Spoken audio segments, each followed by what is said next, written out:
Nossa, tem alguém aqui.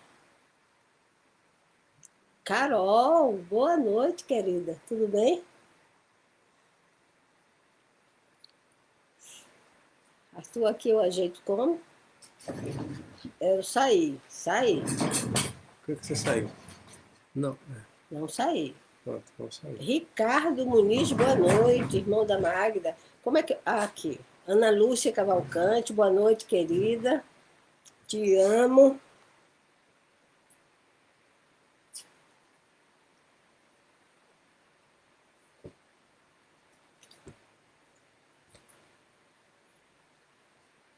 Saudades de montão, Ana, você não tem ideia. Jackson, boa noite, querido. Gente, uma correria para chegar aqui nesse horário, ultimamente. Tem que me ajeitar bem aqui nessa cadeira. Olá, Marcos Bandeira. Deus te abençoe. Arthur, eu tô com a sensação de que essa telinha tá ficando menor. O que que será? Não, tá ficando bom não. Peraí, tá ficando bom. Boa noite, Magda, querida. Boa noite, Fátima Cartucho. Deus abençoe. Muito obrigada, Ana, pelo seu amor. Arthur, faltou meu filho. É, meu diretor. Ele disse para mim que os 5 minutos não são de tolerância. São 5 minutos para todo mundo entrar. Quem vai entrar? É isso aí, é para dar tempo de entrar, né? Já somos 10 pessoas, 9 vocês e eu, certo?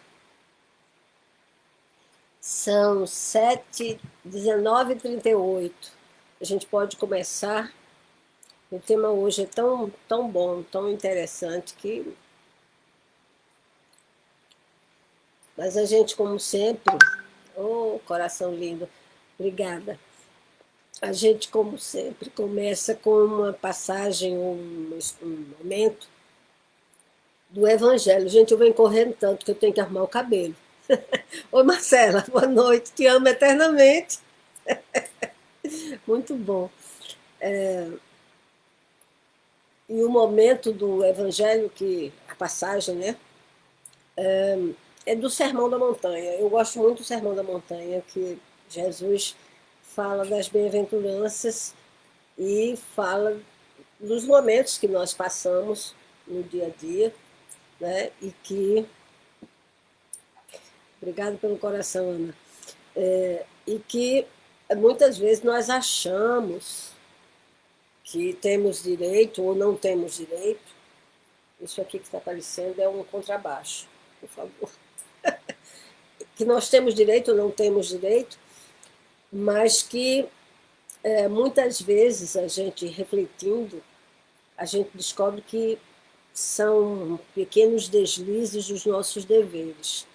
Mas ainda assim nós temos a esperança de encontrar, de chegar nas bem-aventuranças. Então, a passagem que eu gosto muito do Sermão da Montanha e que eu quero falar é bem-aventurados os aflitos, porque deles é o reino de Deus.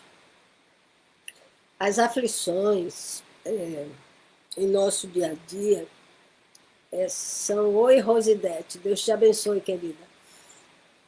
As aflições são, em geral, situações que nós entendemos como situações que nos colocam à prova e que muitas vezes nos sentimos injustiçados por elas.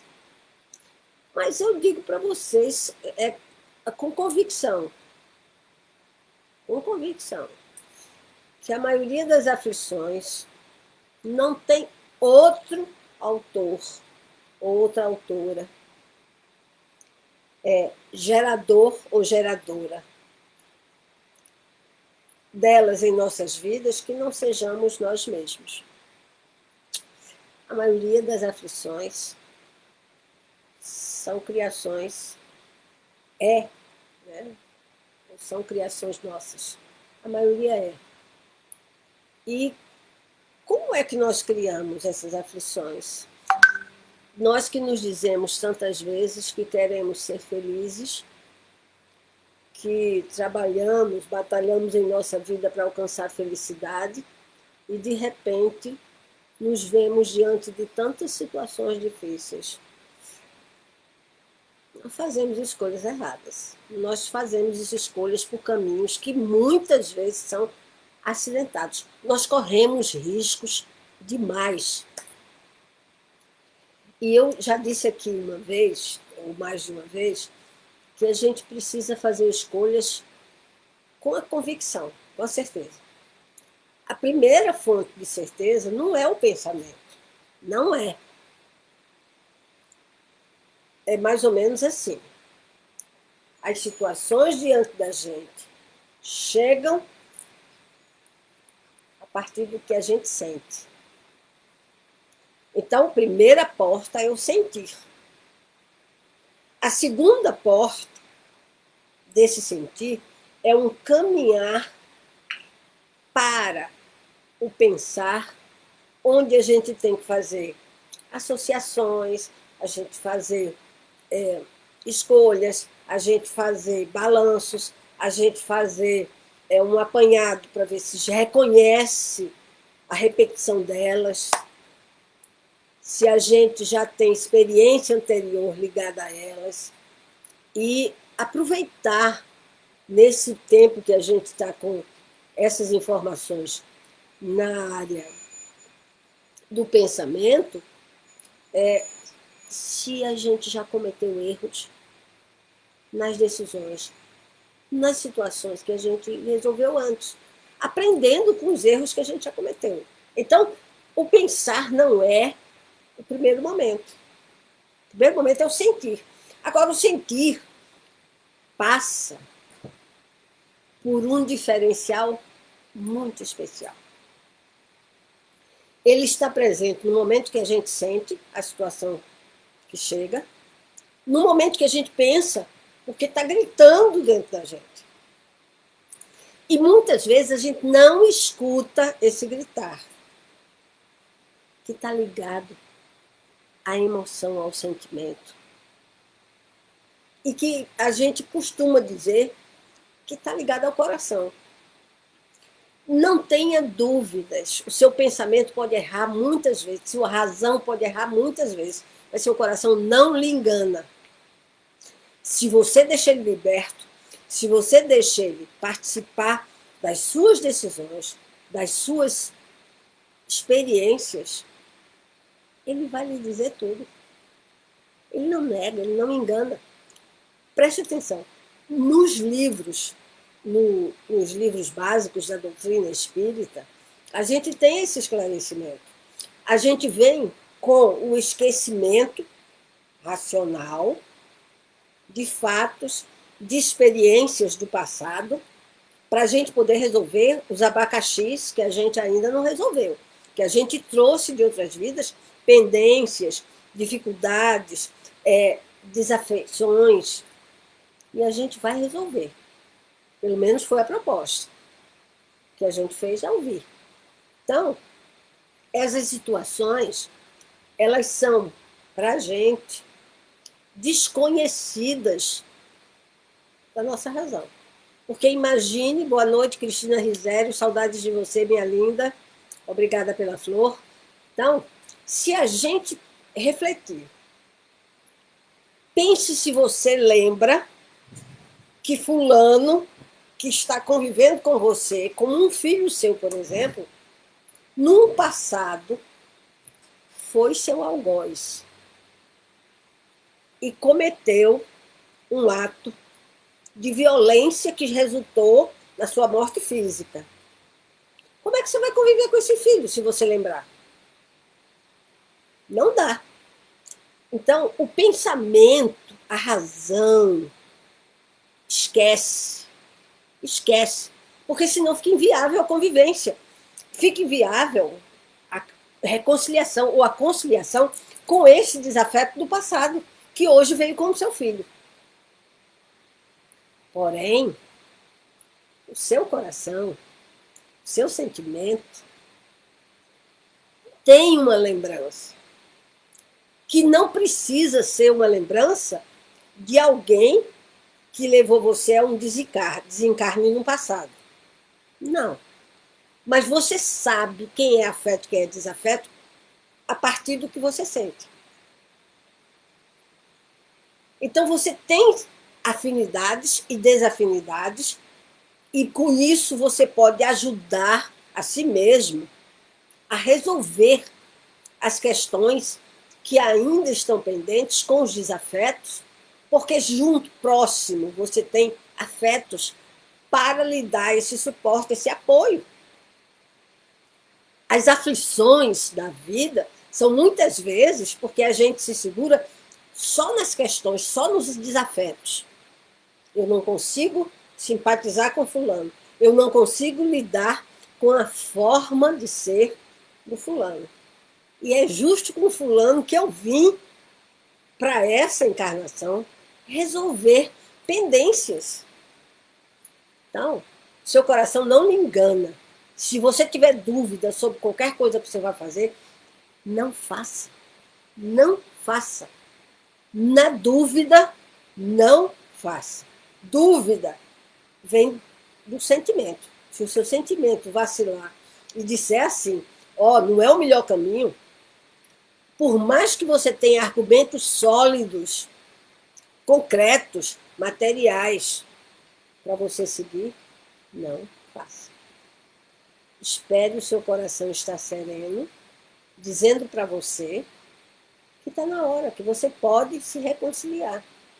Porque, em geral, o seu coração sente não só a sua predisposição, como a predisposição do outro. O momento propício para você lidar com a conciliação, ou com a reconciliação, com a pacificação com o outro, evitando aflições do dia a dia. O tempo que a gente tem é eternidade. Não significa que a gente vai ficar adiando coisas para outra encarnação. Não. A gente tem tempo hoje, mas precisa saber escolher. A escolha é feita pelo racional, é feita pelo seu pensamento, é feita pelos seus argumentos, é feita pela oportunidade material de acontecer. Mas quem dita esse momento é o seu coração. Ele sabe quando você está frágil, quando você está forte.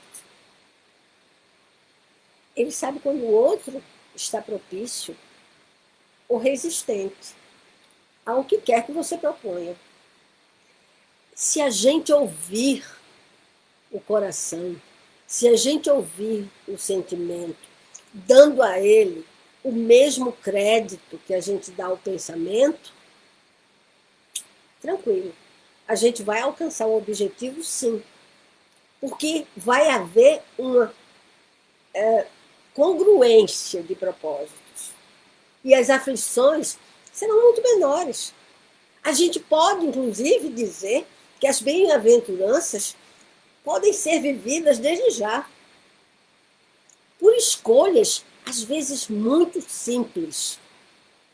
Como tudo que é divino é simples. A gente complica muito.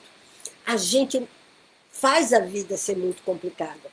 E as aflições se multiplicarem.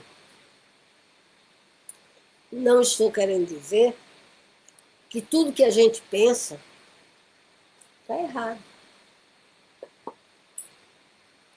Mas escolher lançar mão do que a gente pensa numa hora inapropriada pode ser absolutamente infeliz. Boa noite, Betina, querida. Cheguei, meu amor. Eu também.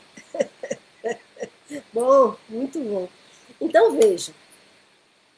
Bem-aventurados os aflitos.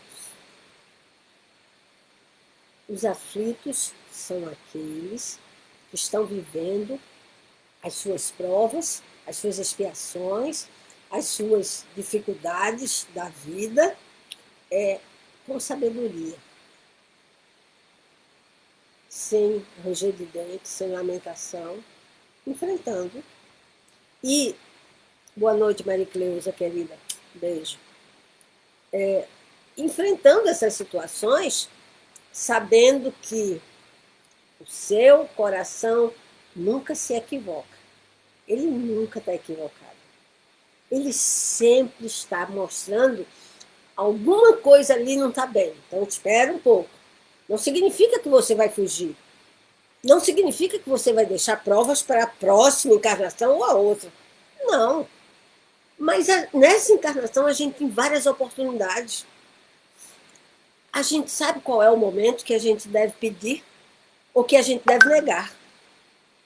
A gente sabe qual é o momento, a gente sente, qual é o momento em que a gente pode dizer ou não. Ou a mesma coisa. A escolha não é daqui. A gente sente quando o outro está propício a ouvir, a reconhecer. Marcela, está acordada, né, minha linda? Tem um momento certo para cada coisa. Tem um momento certo para o seu coração dizer, ó, vai lá que agora vai dar o maior pé. As nossas aflições, muitas vezes, são porque temos pressa. São porque nós não sabemos esperar, nós não sabemos ouvir, não sabemos interpretar. Isso, nosso coração sinaliza, ó, rapidinho. A gente precisa ouvir mais o coração. E entender que ele está traduzindo algo que pode vir de muitas vidas, de uma ou de muitas vidas passadas. Porque o coração não esquece.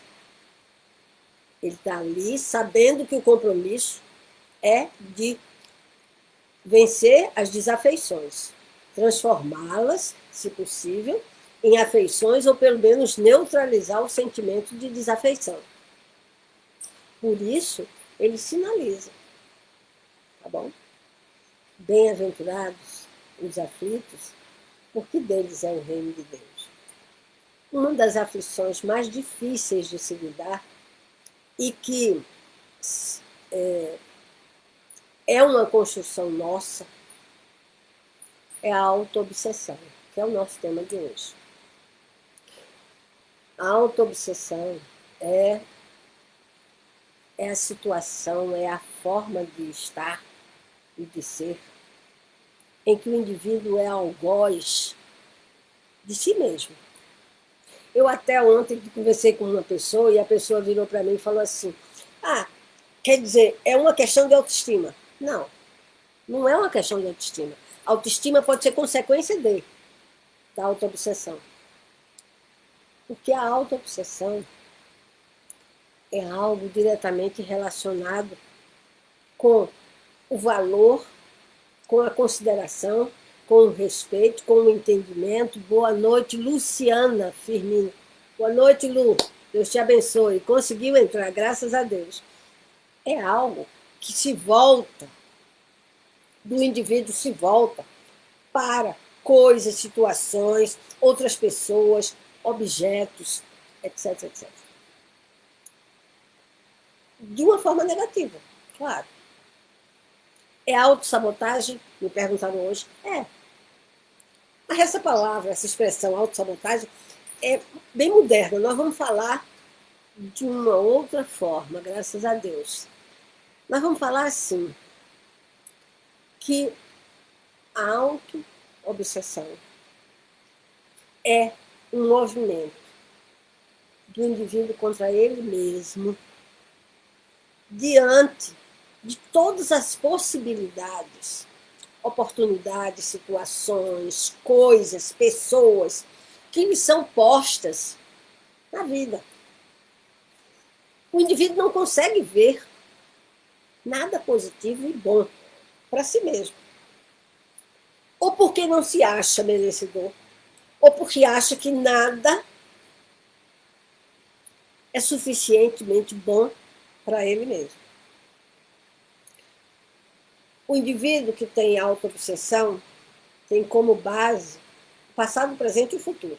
Por isso que eu falei de conciliação e reconciliação quando estava dizendo sobre aflições, né? Veja bem, um indivíduo com autoobsessão traz consigo ressentimentos arraigados, coisas muito densas com relação ao passado. Eu não perdoo. Eu não dou chance porque foi muito mal. Eu não consigo lidar com o meu passado, porque meu passado é infeliz. Porque eu fui alguém desgraçadamente sem oportunidade, eu não dei oportunidade a quem quer que fosse. Ressentimentos do passado. Coisas que eu não consegui lidar positivamente, que eu não consegui entender, interpretar, aceitar, compreender. Boa noite, Diana. Deus te abençoe. Célia Regina, boa noite, querida. Deus te abençoe. Então, coisas que eu não entendi bem ou coisas que eu não consegui elaborar. E por isso, estão aqui magoando, me deixando ressentida. No passado, para mim, é algo muito ruim. Então, eu vou falar da minha infância, eu vou falar da minha adolescência, eu vou falar da minha vida intrauterina, eu vou falar da minha juventude, da fase que for, sempre de uma forma muito ruim.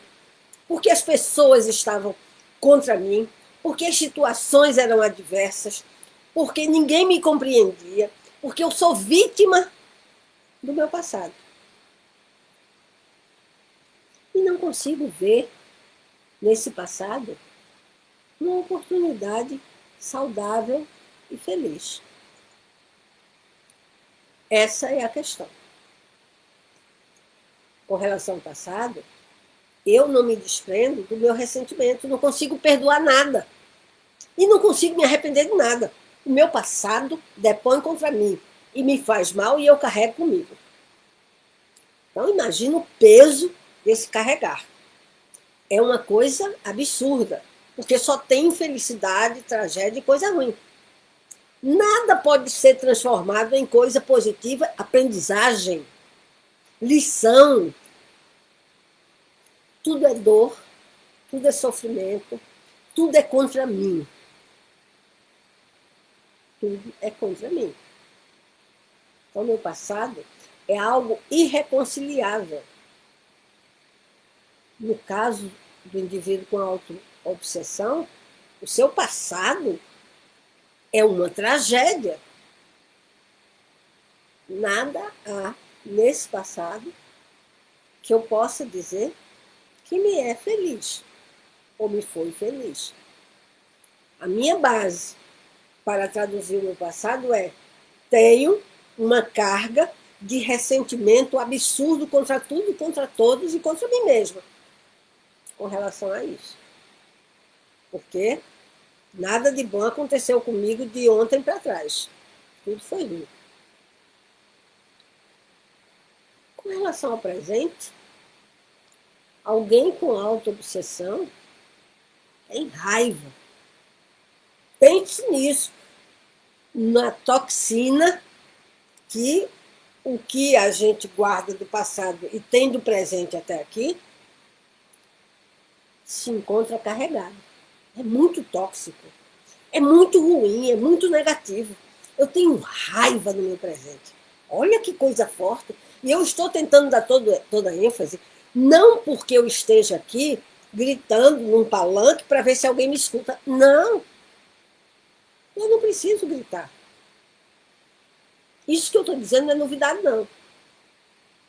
Talvez nunca tenha se traduzido em palavras, mas de alguma forma, quem traz a autoobsessão sente. Pense no seu coração. Estou dizendo para pensar no seu coração. Seu coração já sente a raiva. Porque nada dá certo, porque eu dou um passo para frente e 3 para trás. Simone Mendonça, querida, que saudade, Deus te abençoe. Faz tempo aí.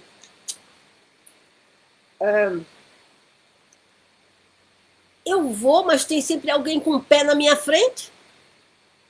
Eu não consigo o que eu quero.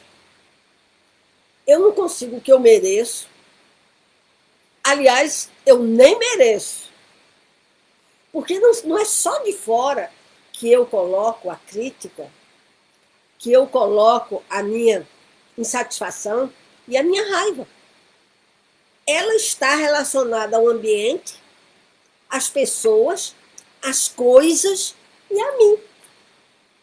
Olha que carga horrorosa. É muito pesado trazer para si mesmo o peso de ser o próprio algoz, o próprio verdugo, porque eu não vejo em mim condições de ter nada melhor.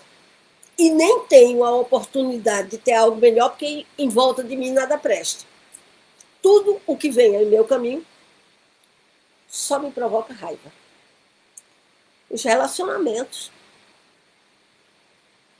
Quero pedir ao meu diretor que, se for possível, ponha vento mais para cá, porque está muito quente aqui. Essa luz está me esquentando muito, por favor. Então, os meus relacionamentos são caóticos. Eu me relaciono mal comigo, eu tenho bruxismo, eu roo as unhas, eu me mutilo. Eu me dilacero. Porque eu mereço a dor. Eu não mereço outra coisa. E nisso aí, o sofrimento é tamanho que eu vou conseguir finalmente, se já não conseguir com o ressentimento do passado, vou conseguir finalmente adoecer severamente, porque a raiva é uma das grandes fontes de doenças do meu corpo físico e da alma também. Então, se eu sou alguém com autoobsessão, eu não vou permitir sorrir, não vou me permitir ser feliz, não vou me permitir experimentar coisas boas. Não vou tomar sorvete, não vou passear no parque, não vou namorar, não vou assistir um bom filme, não vou curtir, não vou sentir o vento no rosto, não vou experimentar coisas gostosas de se fazer. Eu vou gostar mesmo do que é amargo, do que é duro, do que é difícil,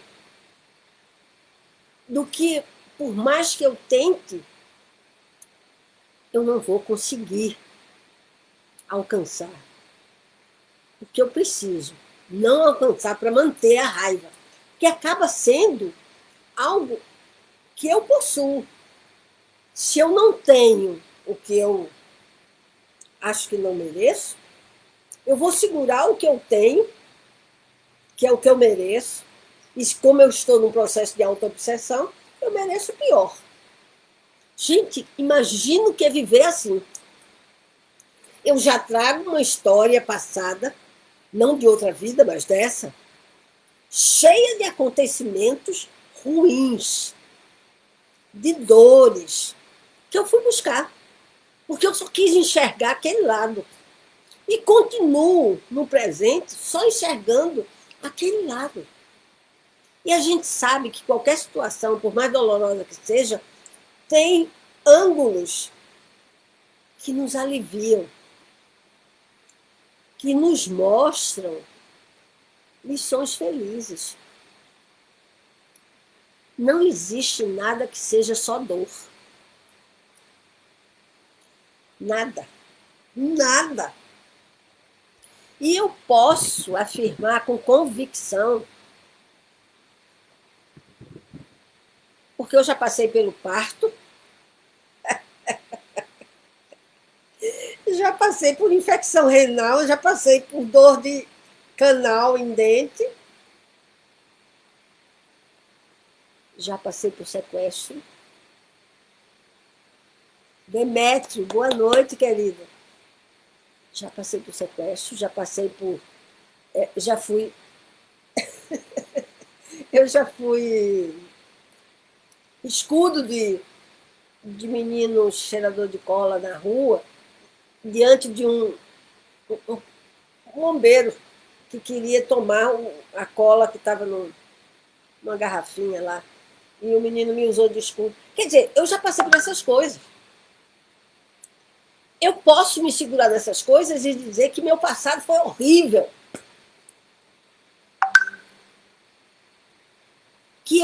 que essas dores que eu passei não serviram para nada.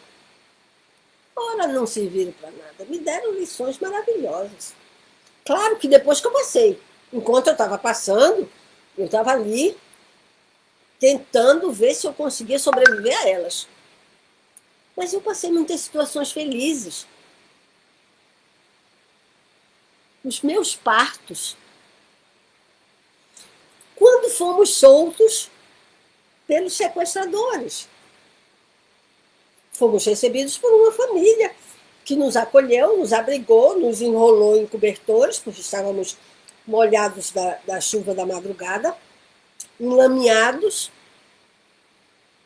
mas que foram absolutamente acolhedores. E nem nos conheciam. Gente, que confiança, hein? Um bando de gente. Um bando assim, éramos 3, né? Eu, meu marido e meu filho, caçula. E os 3 enlameados, ele sem sapato, a gente com traje de quem foi para um casamento, mas tudo ensopado da cabeça aos pés. E eles nos acolheram como se a gente fosse da família deles. E éramos, né? Fomos. Então, veja, não é só a coisa ruim. Quando a pessoa está no processo de autoobsessão, ela não consegue enxergar isso, não. Ela não consegue aprender com situação nenhuma. E no presente, que ela está com raiva, a raiva cega. A raiva cega. Tira da pessoa a possibilidade de enxergar até que existe saída. Ela acha que aquilo é tudo que ela tem que viver e acabou-se. Não se acaba nada. Gente, nada se acaba. Nada. Tudo tem uma continuação, que pode ser feliz ou infeliz, dependendo da escolha que o coração da gente fizer e a gente ouvir o coração. Porque muitas vezes o coração já decidiu, já apontou, já mostrou o lugar. E a gente não quis acreditar. É a mesma coisa quando a gente não escuta a intuição. Intuição tem a mesma demanda do coração. Ela vem pelo mesmo caminho. Entendeu? A intuição diz, não vá não, cuidado, não faça isso não. Mas a pessoa diz assim, eu vou correr o risco, vou pagar para ver. E aí, no final, fica com raiva de si mesmo e do ambiente, das situações, das pessoas, das coisas. Às vezes do carro, às vezes de uma ferramenta de trabalho, às vezes de um companheiro. Porque tem companheiros que são custosos. Mas, gente, não são custosos à toa, não. Eles já vêm de outras vidas com a gente tendo sido custoso antes. E se a gente foi custoso antes, não é à toa que a gente está aqui para tentar equilibrar, né? Porque fácil a gente não é. Santo também não. Então a gente tem que entender que essa boa noite, Luiz Alfredo. Saudade, faz tempo. Então, santo, nenhum de nós é não. A gente está cheio assim de defeitos. A gente precisa entender que, apesar dos defeitos, a gente tem a grande chance de fazer essas mudanças. As mudanças necessárias para fazer o outro feliz e que vai fazer a gente feliz também. Optar pela raiva é cegar. É ficar ignorante, sem sair do lugar. Quem tem processo de autoobsessão, quem está vivendo um processo de autoobsessão, tem ressentimento do passado, raiva do presente. E do futuro? O que será que tem? Tem alguma coisa ruim no futuro? Bem, é preciso a gente pensar que a gente olha o futuro. É uma curva, né? Baseado no que a gente tem lá de trás. Que a gente aprendeu com o que de lá de trás. Que a gente aprendeu com o de agora. Olá, Cora. Querida, adorei você aí, Cora. E com o que a gente vai ter no futuro, a gente vai morrer de medo. Morrer não é o caso. Mas ter medo, até deixou. Quem não tem medo do futuro, se... Eu também, querida, saudade. Luciana Firmino, medo. Muito bem, Luciana, é isso aí. Se a gente tem ressentimento do passado, porque nada prestou, nem a gente prestou para merecer coisa melhor.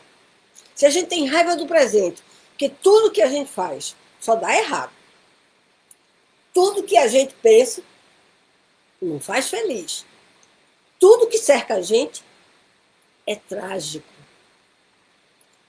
Tudo que a gente utiliza se quebra, se parte, não dá certo, não funciona, cria problema e, de repente, é um investimento que não gera o resultado esperado. A gente fica imaginando o futuro da gente como que dá para sonhar, fantasiar, imaginar um conto de fadas. Não é. Um mar de rosas. Não é. Só se for um mar de espinhos das rosas. E um mar revolto, que causa medo. Pessoa que vive a autoobsessão, ela vive com um fantasma dentro dela o tempo inteiro. Ela não constrói nada para ela que lhe dê prazer. Gente, o prazer é tão importante na vida do ser humano. Por quê? Porque mostra para a gente o valor das coisas, o valor das experiências, o valor dos relacionamentos, o valor da gente mesmo. Quem não consegue ter prazer, não consegue encontrar coisas boas em lugar nenhum. E o processo de autoobsessão faz com que a gente entre em sintonia com que tipo de energia? Pense, se eu atraio coisas boas quando eu penso positivamente, com otimismo, com alegria, com felicidade, acreditando em mim, que sou única como filha de Deus. Não tem outro exemplar igual a mim, não. Como não tem nenhum outro exemplar igual a Cora, igual a Luciana, igual a Marco Bandeira, igual a Luiz Alfredo, Demétrio, não existe. A gente é único. É um conjunto único. E, como tal, cheio de histórias a serem resolvidas, porque, como conjunto único, a gente ainda tem um monte de acertos a fazer. Porque a gente não aprendeu tudo, não. A gente não sabe quase nada.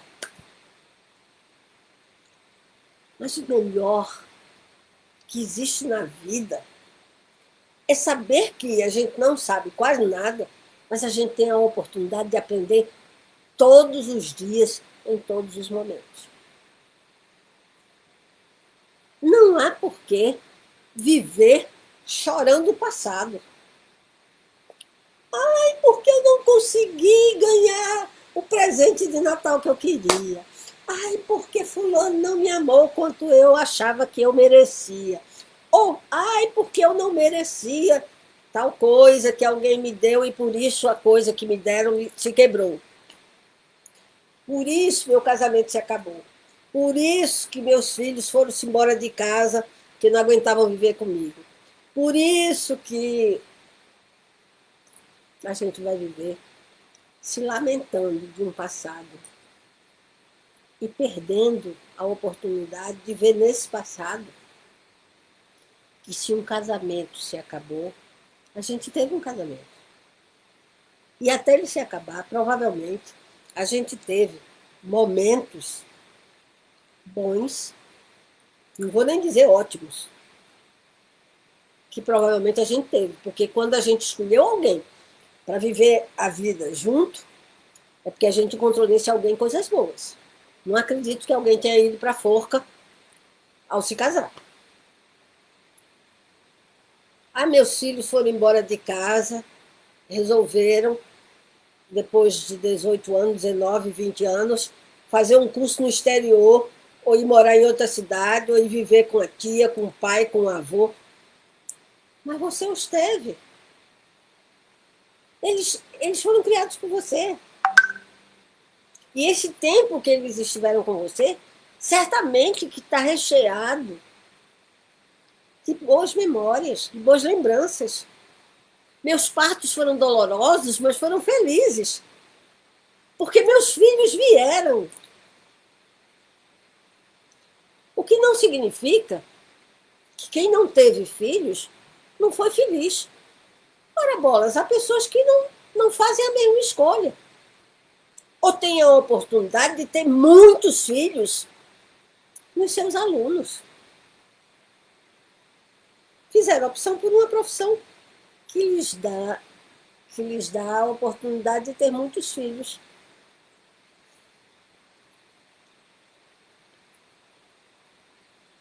Eu não tive o carro que eu gostaria. Tive outros. Ok. Tem pessoas que não têm nem sapato. E que não lamentam, como você, que está no processo de autoobsessão, está lamentando. É muito mais comum a depressão em pessoas de classe média e classe alta, vamos colocar assim, do que em classe pobre. É muito mais frequente entre aqueles que se acham e não se encontram. Por quê? Porque elas acreditam que elas merecem muito mais. E às vezes se deparam com circunstâncias limitadoras. E aí elas entram num processo de dizer assim, eu não mereço mais nada, tudo que vem para mim está ruim, porque as pessoas elas não conseguem se aproximar de mim, eu não tenho uma convivência boa com ninguém, porque eu não sou suficientemente boa para fazer amigos, ter uma família comigo, enfim. Que atração eu estou fazendo energeticamente, espiritualmente? Eu estou afastando todo mundo de mim. Estou. Se eu não sou alguém nem agradável para mim, você para os outros, eu preciso aprender a ter construções positivas a partir das minhas experiências de vida. Eu preciso ter histórias para contar de mim mesma que tenham um conteúdo que acrescente algo bom, feliz, útil para mim e para os outros. Se eu não extrair o melhor da situação, que eu extraia alguma coisa positiva, mas que não fique só na lamentação. Porque senão eu vou ter um inimigo dormindo comigo, vivendo comigo, comendo comigo, respirando comigo 24 horas. Você já pensou que peso? E a autoobsessão começa quando você vai formando o hábito de ver só o lado negativo das coisas. Quando você não é autoestima. Não é autoestima. Acaba sendo consequência a autoestima.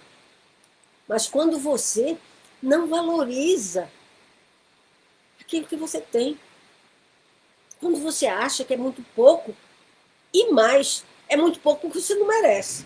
Então você está desqualificando a si mesma e a tudo que lhe cerca. É horrível, é pesado demais, é doloroso demais. E a base da autoobsessão, ressentimento, raiva e medo, passado, presente e futuro, garante que o pensamento, lembra que eu falei do pensamento? Eu disse no coração que sente e a gente precisa ouvir para tomar decisões, seguir um caminho que o coração tem certeza, porque não se equivoca. Mas o nosso pensamento vai sendo construído a partir dessas observações negativas, dessas situações rancorosas, de ressentimento, de medo e de raiva, vai se tornando uma ideia fixa. Obsessão é uma ideia fixa. Para tirar depois é um caos. Porque por mais que você mostre, o outro não enxerga. Porque ele não quer ver. Ele não se acha merecedor de ver. Então pense, um indivíduo que tem A, B, C, D de situações problemáticas para vencer. São obstáculos naturais da vida. Então tem um trabalho mais complicado, mais complexo que ele tem que resolver. Ele tem uma demissão que ele tem que administrar de outra pessoa que ele vai encontrar e dar a essa pessoa o bilhete azul, como a gente chamava antigamente, que você tem que chegar em casa e, depois de uma divergência de opinião, ter que administrar um retrocesso na sua posição para reiniciar o diálogo com um filho que não consegue alcançar os seus argumentos, ou que você não alcança os dele, porque os filhos ensinam tanto. Então, a pessoa com todos esses problemas, ela coloca para si mesma que todos esses problemas são porque ela merece, porque ela é muito mesquinha, porque ela é pequena. É aí que entra a autoestima. Que as pessoas não a compreendem porque as pessoas não são tão boas quanto ela imaginou. Então, ela tem um chefe ignorante, porque ela tem o passional, porque ela tem um relacionamento abusivo que às vezes é mal interpretado. A gente às vezes entende que há questões que não são abusivas, até necessárias. Assim. Eu não vou falar disso agora. O que eu vou falar é a pessoa pega todos os seus problemas, faz de conta que resolve, mas fica com aquela ideia fixa de que tudo isso acontece, vai dar errado, porque eu não mereço. Porque aquela situação que eu quero não é boa, nem para mim, nem para ninguém.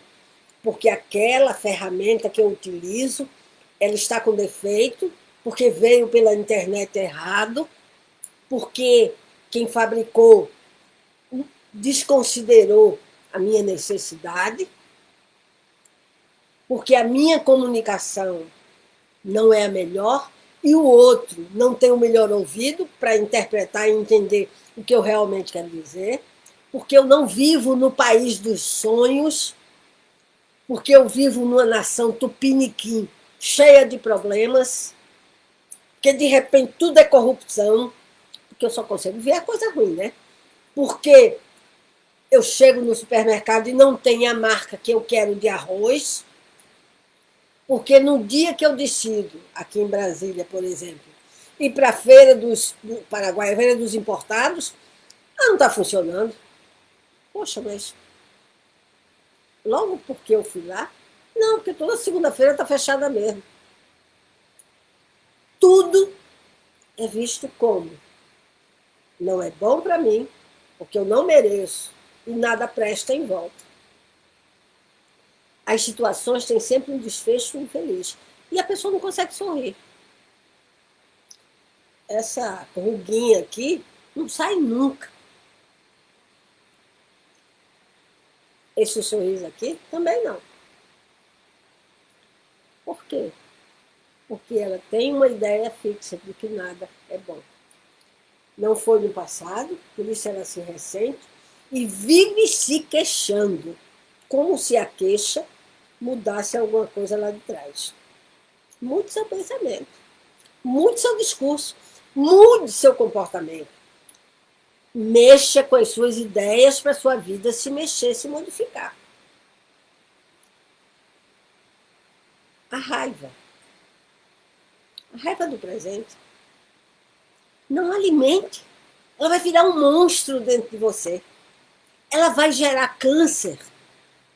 Ela vai gerar todo tipo de tumor, todo tipo de aberração, todo tipo de desvio.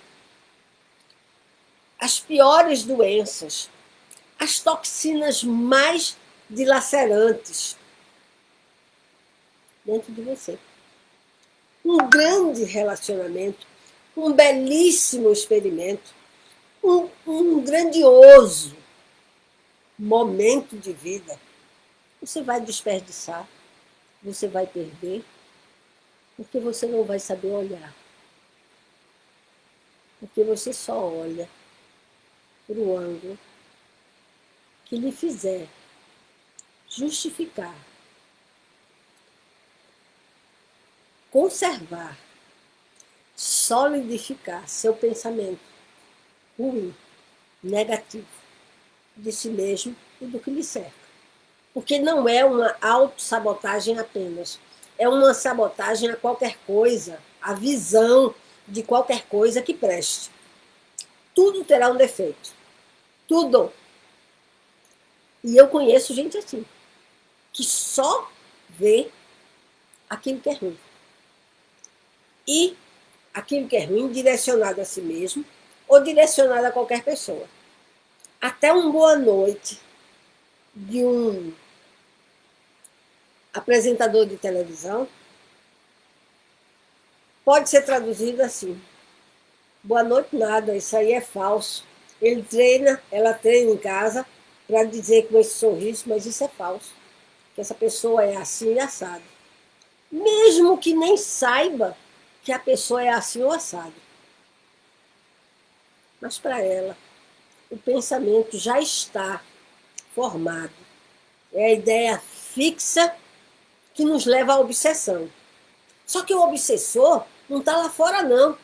O obsessor não dá trégua, porque ele vive dentro de você. A autoobsessão é a pior das obsessões. Tem cura? Tem. Sabe por quê? Porque tem Deus. Tem Deus. E tem filhos de Deus que pensam, que sentem, que vivem, que mostram, estão prontos para compreender e fazer o outro visualizar outros ângulos, outras situações e desprender-se do que é infeliz.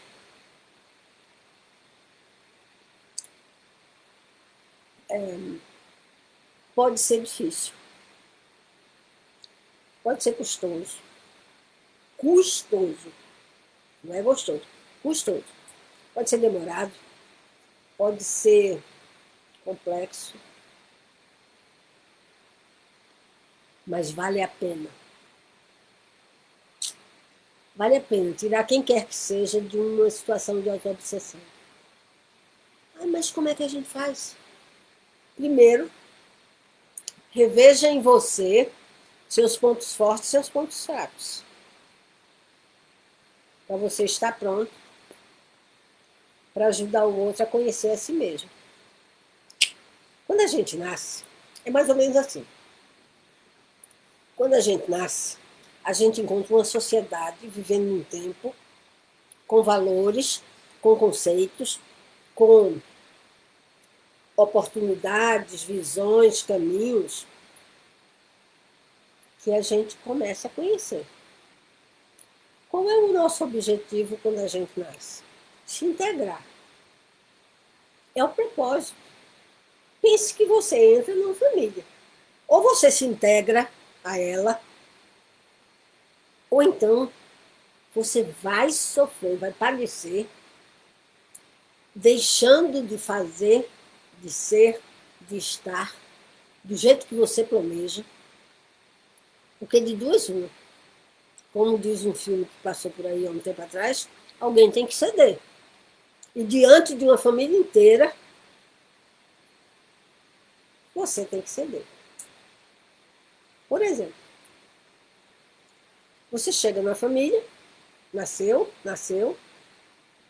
foi amamentado, aprendeu a engatinhar, aprendeu a andar e tal, começou a se alimentar, e de repente você faz parte da família e você já come sozinho. É claro que alguém vai ensinar você a comer sem sujar a mesa, a comer sem mastigar de boca aberta. São valores, são coisas da educação.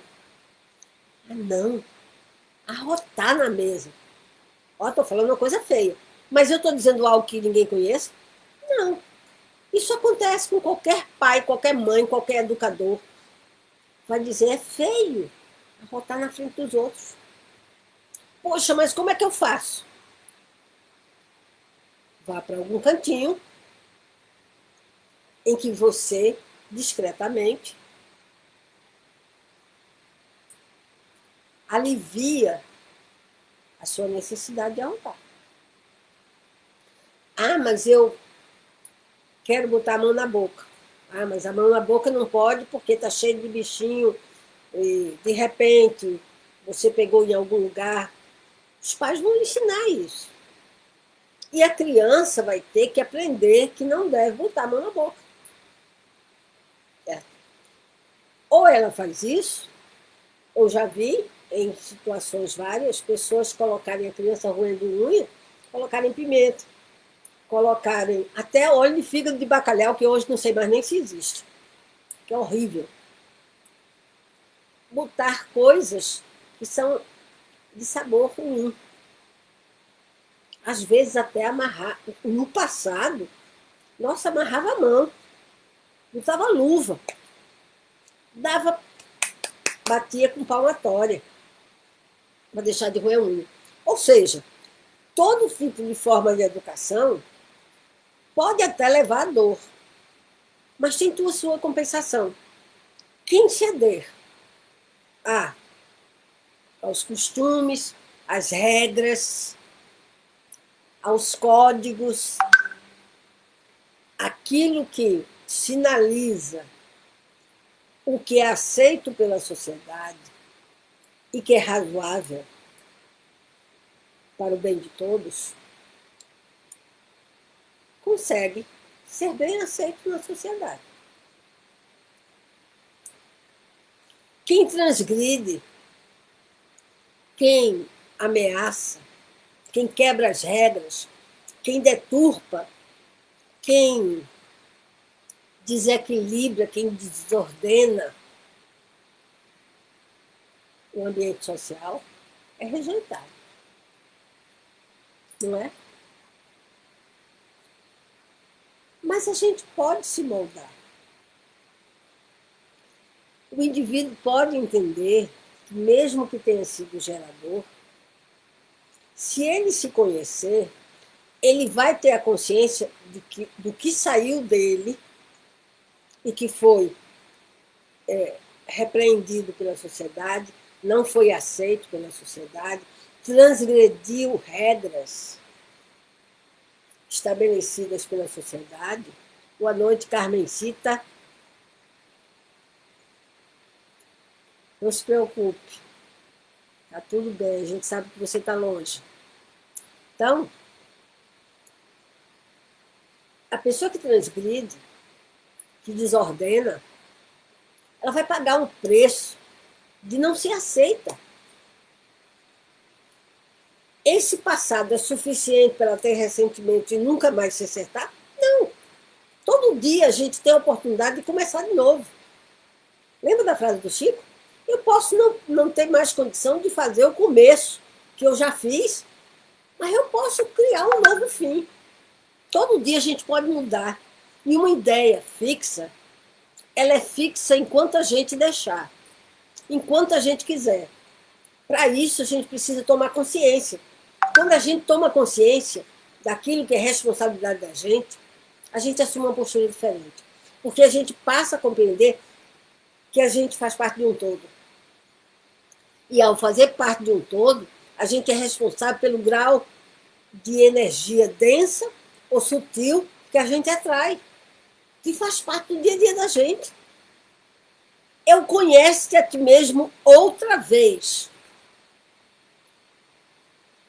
E mais que conhece-te, tome consciência e aceite.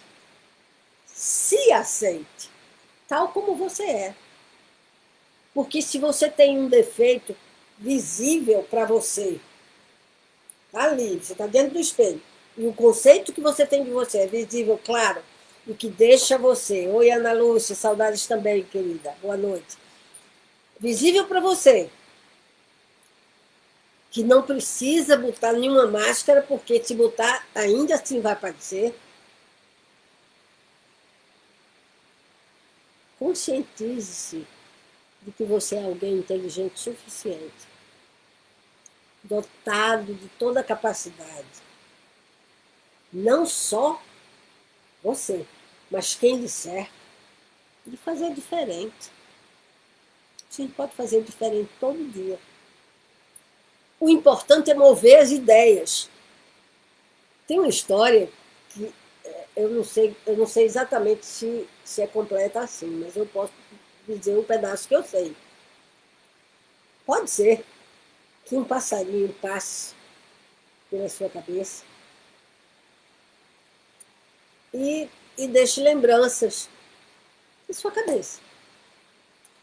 Mas, se você não quiser, ele nunca vai fazer ninho na sua cabeça.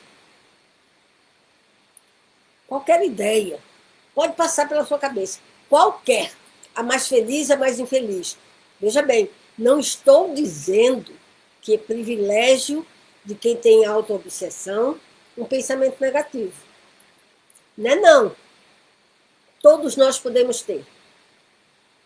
Todos nós podemos achar que alguma coisa que está à nossa volta não vai dar certo, que vai ser ruim, que vai doer, que é mal no todo. Não existe nada, absolutamente nada, que seja totalmente mal. Sabe por quê? Porque nós somos filhos de alguém que não tem sobrenome, que não precisa. Cuida de nós e nos dá oportunidade todo tempo. Não é fácil. Não é fácil, já disse, fazer essa mudança. Mas comece por reconhecer em si mesmo aquilo que lhe faz infeliz em você. E a maioria do que lhe faz infeliz é porque você não ouviu o seu coração, você foi direto no pensamento, achando que você é o bambambam dos conceitos, das filosofias, das ideias. Não é. Você é dono, sim, do seu coração. Sabe por quê? Porque o seu coração é uma porta aberta para sentir, para vivenciar, para experimentar, para entrar e sair qualquer sentimento. E não deixar sequelas. Se deixa sequelas é por falha de você entrar de cabeça nas situações. Não é à toa que essa expressão vem. Eu entrei de cabeça e me dei mal. Não entre de cabeça, entre de coração. Porque o seu coração vai saber até onde ir. Seu coração vai dizer quando está ameaçado. E a gente sabe quando a gente está ameaçado. Por isso que eu falo com sabe. Aqui dentro da sabedoria. A ideia fixa não é construção do coração, não, hein? Tem nada a ver. O coração sofre com a ideia fixa de quem acha que pensar é tudo. Tem um livro meu aí, eu não me lembro nem qual é, que eu pergunto assim: se tudo é explicado pela razão, se tudo é uma questão numérica, se tudo é uma questão material, para que o coração? Não faz sentido. A gente precisa ouvir. O coração faz ruído, faz som, faz melodia, faz canção, faz poesia, faz alegria, todo o tempo. E sinaliza isso para a nossa razão, que constrói o pensamento achando que está certo sempre. Porque um dia nós fomos classificados e acreditamos nisso, que nós somos seres racionais. E eu digo para você, Nós somos predominantemente emocionais. A razão é secundária. Por que eu estou dizendo isso? Vamos imaginar um bebê, um feto,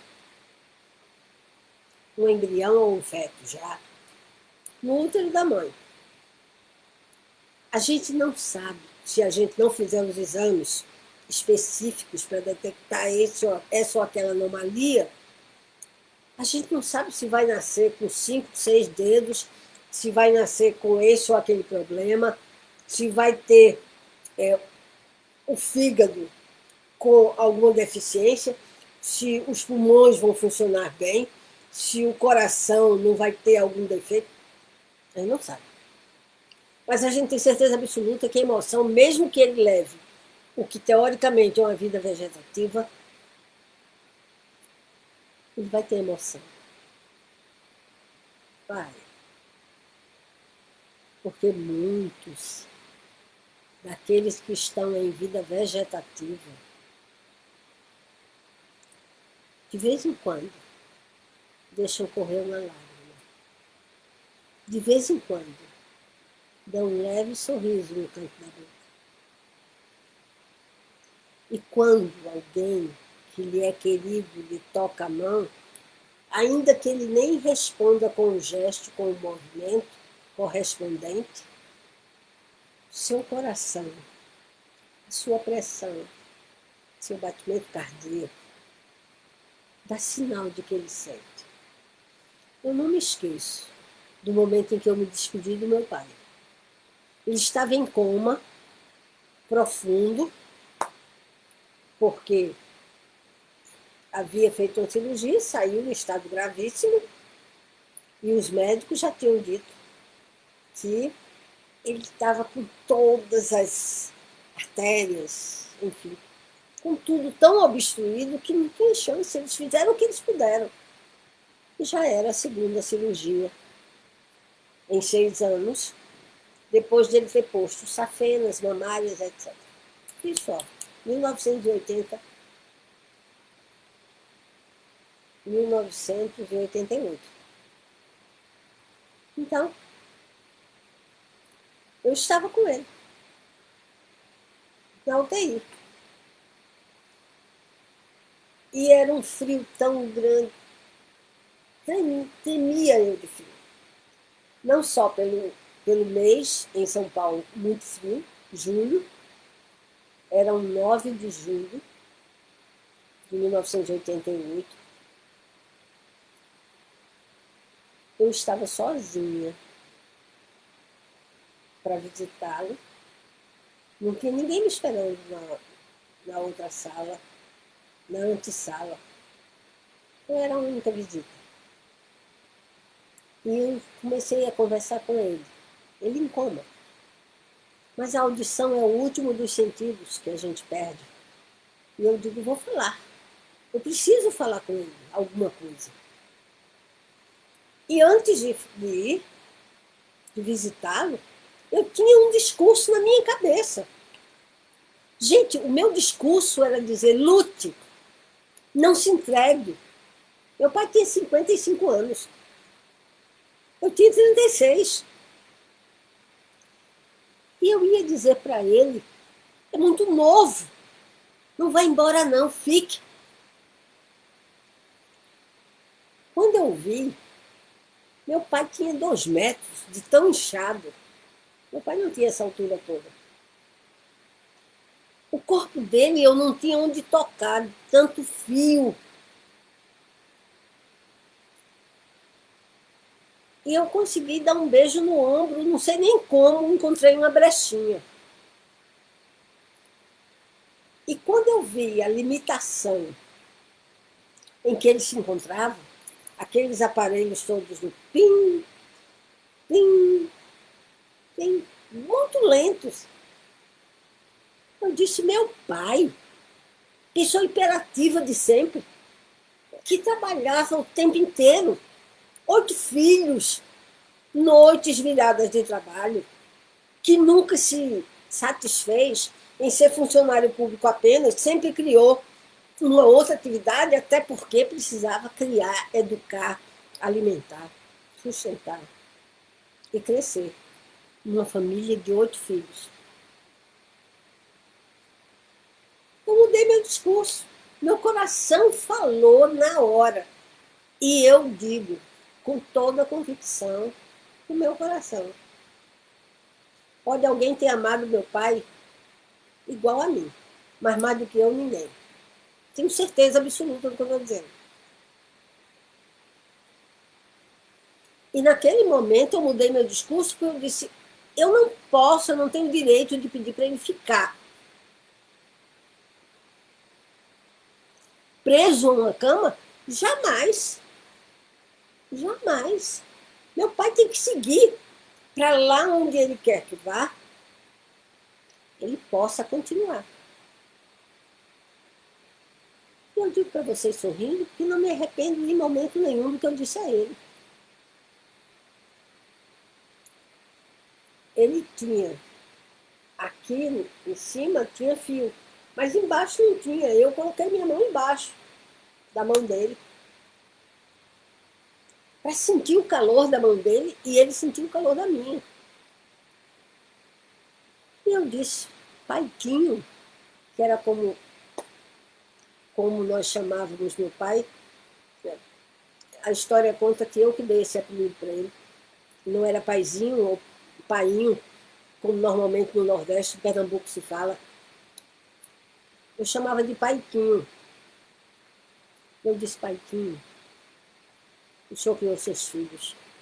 Muito bem. São todos honrados.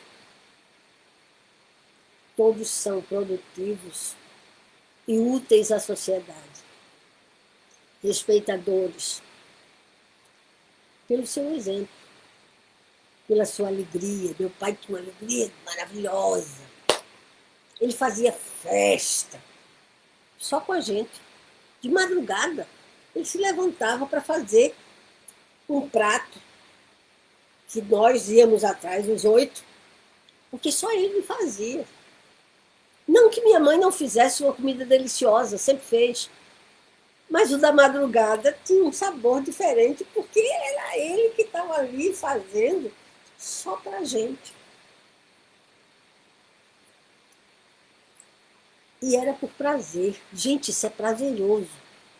A gente acordava por prazer, para seguir em fila indiana, todo mundo meio dormindo, meio acordado, mas comendo a melhor comida do mundo. Eu disse para ele: sua tarefa, sua missão foi cumprida em plenitude.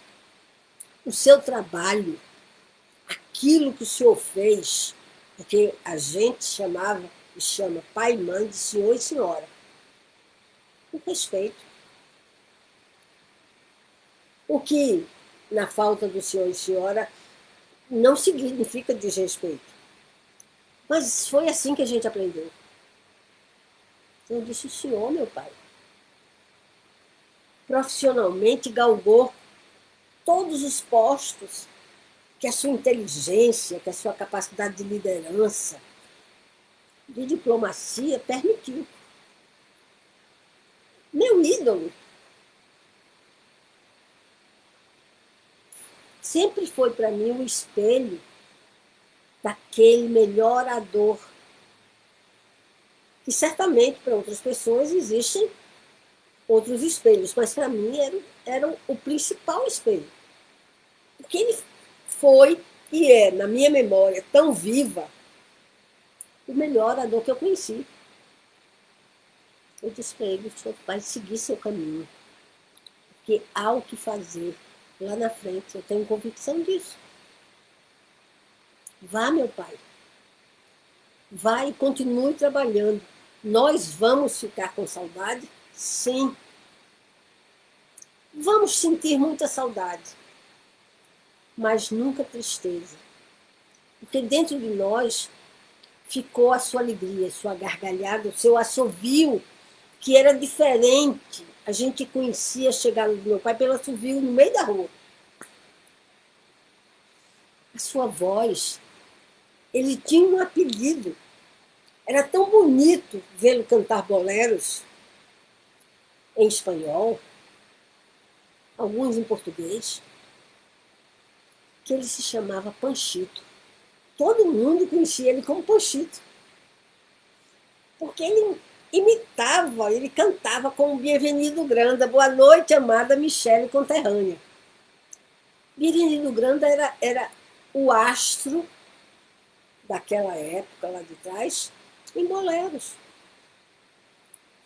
Os mexicanos, os espanhóis, os argentinos, ele cantava tangos, ele cantava, tinha uma voz maravilhosa. Para mim, a voz dele era a do melhor cantor do mundo. E ainda assim eu disse, cante. Cante no outro plano, siga. Seu corpo não tem mais condição de fazer o que a sua inteligência, a sua sensibilidade, o seu coração, a sua capacidade pode alcançar. Vá em frente. Gente, jamais eu imaginei que eu fosse dizer para o meu pai, vá aqui. Eu não imaginava que eu fosse dizer, mas aqui, ao vê-lo naquele estado, para que eu ia querer prendê-lo? Para que eu ia causar nele um vou, não vou? Não, não estava certo. Ele precisava da certeza de que, indo, nós estaríamos continuando a história dele. A autoobsessão impede a gente de deixar que o coração decida. O coração não se equivoca, não se esqueçam disso. Toda vez que você tiver uma dúvida no seu coração, não faça. Dê a oportunidade de pensar de novo, de refletir outra vez, de conhecer, talvez, alguma... Gente, eu estou me atrapalhando aqui, né? Alguma faceta de você que você desconhece. Porque você só pensa igual, só daquele jeitinho. E mais, tome cuidado para não achar que tudo é espiritual. Porque não é. Tudo pode ser construção sua. O carro quebrou. A fechadura não abre. Ou a chave quebrou dentro da fechadura. As notas do menino na escola foram horrorosas. Nota vermelha na minha época. O fogão, o gás acabou. Lembrei do gás. O chuveiro queimou. É um processo obsessivo. Vou botar meu nome na lista de terça-feira do grupo da nossa casa. Pare. Faça isso não. Comece a ver o quanto você está contribuindo para que essas coisas aconteçam. Porque às vezes a gente deseja que aconteça para a gente virar vítima da gente mesmo. Que a gente não é vítima do outro, não. A gente é vítima da gente mesmo.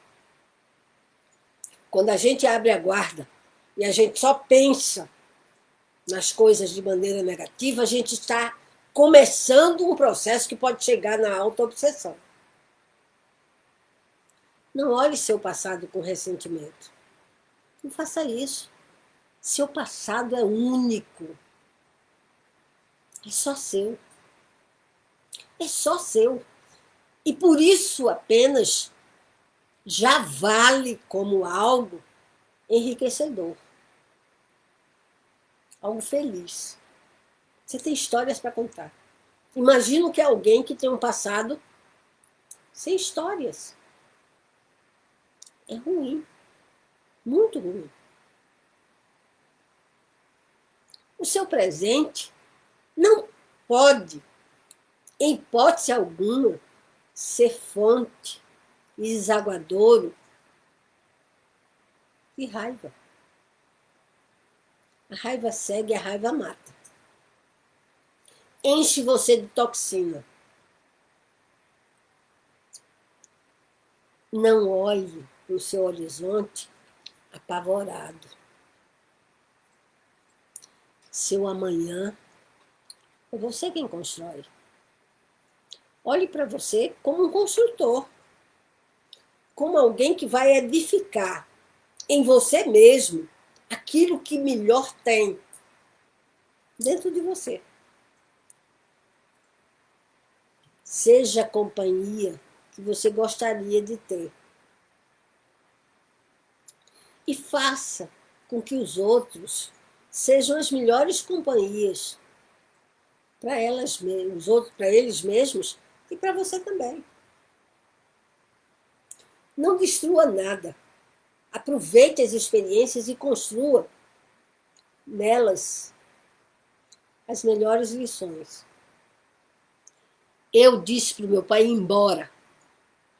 Disse. Para ele ser feliz. Para ele continuar sendo feliz. Meu pai jamais seria feliz em cima de uma cama. Eu não serei feliz. Nunca. Se eu tiver que calar minha boca. Não falar mais para ninguém. Porque eu tenho... não só pelo modelo que eu conheci em meu pai, mas eu tenho uma necessidade enorme, um prazer ainda maior de falar. Se eu não falo tudo que as pessoas esperam, ou o melhor que poderia, eu tento. E eu digo isso para Jesus todos os dias. E eu sei que ele me escuta, porque ele escuta qualquer um de nós. Jesus e Deus. Se o seu